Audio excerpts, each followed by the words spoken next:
So here's the reality. I failed to sell my first 20 listings when I got into the real estate business. And the reason why was very simple. They were all overpriced. I got really, really good at setting appointments. I got great at going on the appointments. I got really good at winning the listing. And it was because I was overpricing every single property, making things seem better than they were. And of course the seller said, I'll list my house with you, not knowing that I was purposely overpricing the property. But in often cases, I was taking listings based on the seller's wants, not on the actual market data. So today I'm going to share 3 things I've learned over the past 17 years that you can start doing right now as a result of watching this video so that you never end up with an overpriced listing again. So if you're new to this channel, welcome. I make videos like this every single day to help you build a listing-based business. And I also coach real estate agents on how to implement the tactics and the strategies we talk about in these videos so that you can build a multiple 6-figure income working Monday through Friday, no nights, no weekends. And so if you want to have a conversation about that to learn more, I'll put a link in the description. I'll also drop that link in the comments below. So I don't know about you, but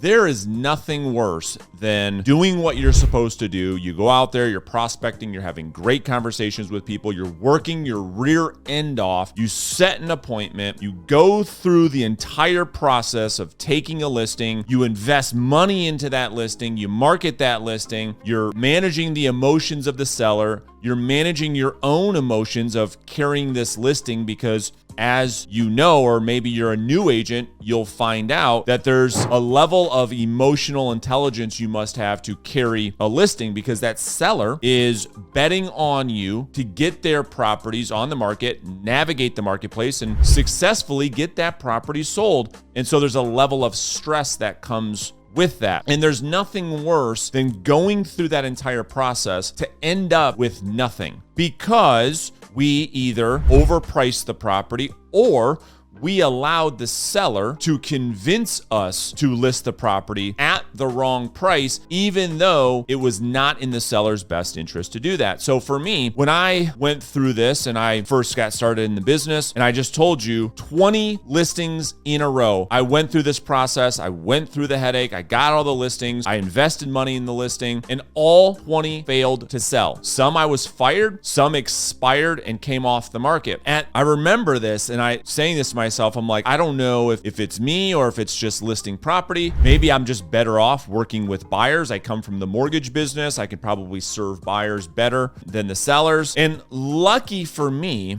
early on in my career, I came across one of my early coaches, my early mentors, and he taught me 3 rules of persuasion. Number 1, people never believe what you tell them. Number 2, people often believe what other people tell them.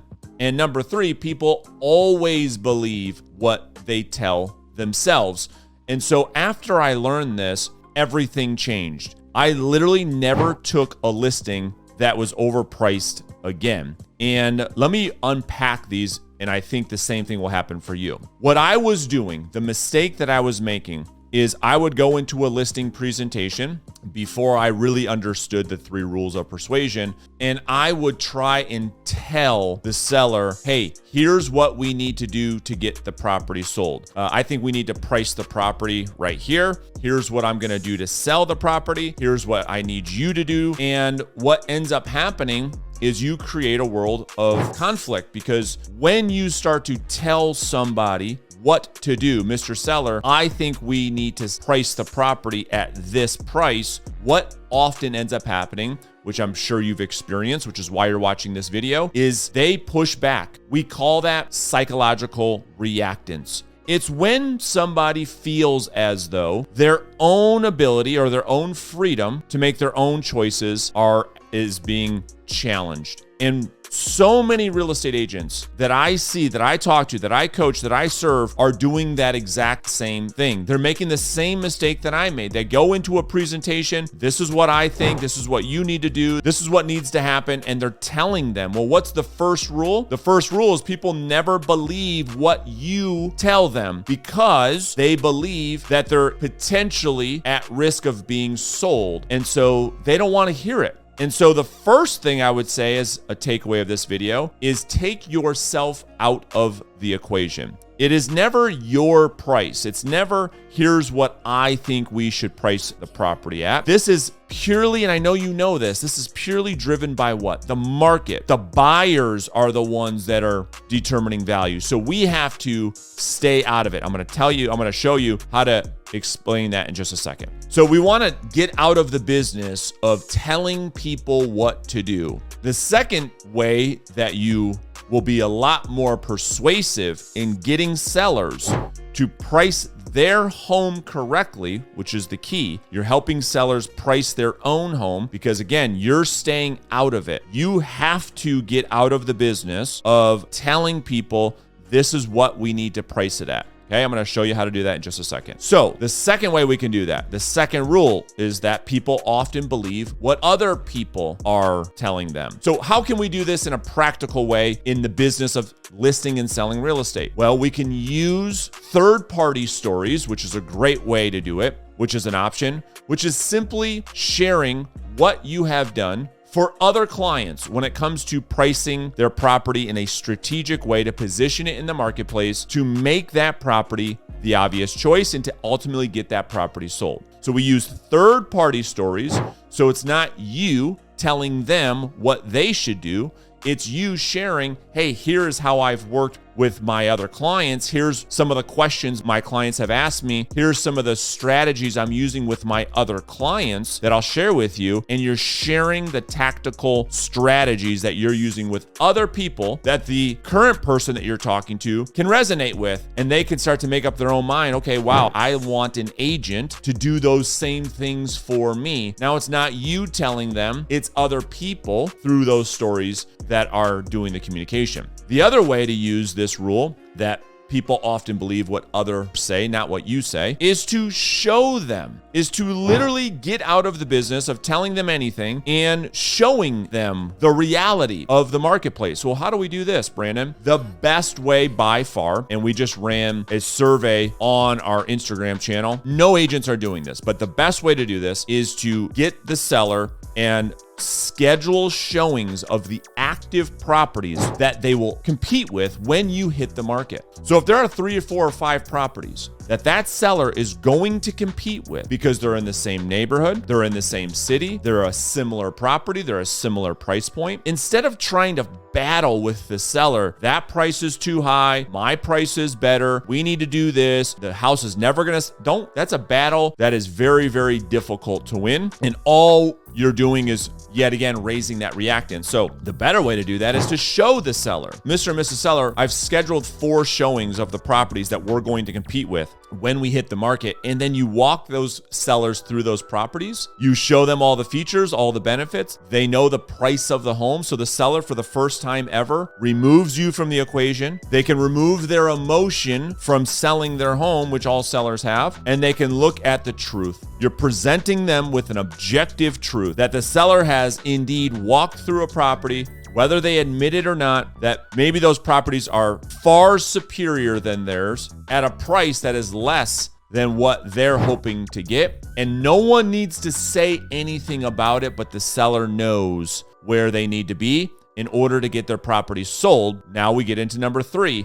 and that is people always believe what they tell themselves. So here's the secret, here's the magic. Once you do this right, all that we have to do after we've shown sellers the data, we've shown sellers in real life the properties that they're going to compete with, or not, you don't even have to do that. We're going to ask the seller a Socratic style question to get the seller to sell themselves on pricing the home correctly. Let me give you a couple of examples. So after at a listing presentation, and we've gone through all the facts, we've gone through all the data, you've shown the sellers what the market looks like, you simply ask the seller, Mr. and Mrs. Seller, now that you have an understanding of our competition, what price do you think we need to hit the market where you become the obvious choice and that we don't end up sitting on the market for a long period of time, causing buyers to give you a lowball offer? This will help you to understand where's the seller's mindset. We want to get them to say a number first, because if you come out of the gate, it doesn't matter what number you recommend or what number you suggest. They can't help themselves but to fall into psychological reactance and then push back. It could be the absolute right price, but because you said it, rule number 1 says they never believe what you tell them. So you have to get the price from the seller. Now, once you get that price from the seller, we can start working through that and correlate pricing with days on market. This is the easiest way to get listings at the right price. So we say, Mr. and Mrs. Seller. So after they give you the price, you say, okay, great. Now let's look at, if we were to hit the market at that price, we have to take into consideration the days on market. So on average, right now, every property that you will compete with or has come on the market and has successfully sold are doing so within 22 days on average. Now, here's the great thing. When we enter the marketplace, at whatever price we feel makes the most sense, that puts our best foot forward, how long do you think it should take for us to get a great offer? And we want the seller to say that average days on market. Well, based on the data, Brandon, it appears we should be, I don't know, I think you're saying on and off the market within 22 days. Is that right? That's exactly right. Now they're starting to sell themselves on making the good decisions, and you're getting out of it. Now we take it a step even further. You say, that's exactly right. Now, the question I have, and I've had a lot of my other clients ask me this as well, is what happens, or what is the market communicating rather, if we enter the marketplace at the price we think makes the most sense and we get a lot of traffic, we have a lot of interest, but no one gives us an offer and we're sitting on the market for 30, 40, 50 days. What is the market trying to communicate? We need the seller to tell themselves that the property is overpriced. And when they say, yeah, Brandon, if we're sitting in the market for more than 22 days and we're getting traffic and we're getting interest and it's not sold, then I think obviously the property is probably overpriced. To which you can just respond with, that is exactly right. And so if that is the case for us, what would we need to do immediately on the 25th day? Because we don't want to end up being on the market for more than 30 days because you've shown them a list of properties that all failed to sell at the beginning of the presentation, that sat on the market for 30, 60, 90 days, and they didn't sell. And you get the seller to once again say, yeah, we have to make sure that if we're on the market for more than 30 days, that we probably need to reduce the price, to which you then can just agree. And you've done exactly what you want, which is to make the seller become the salesperson, because rule number 3 is people always believe what they tell themselves. And so all we have to do is ask great questions in a Socratic style to get sellers to come up with their own answers so that we stop eliciting reactance, we stop getting in these arguments, and we stop taking overpriced listings. So now that you know how to deliver the right price, the next question is, well, how do I actually come up with the right price? How do I do the research to market the property at the right price and make good recommendations to the seller? Well, I've made a video right here where I walk you through exactly my process for pricing property.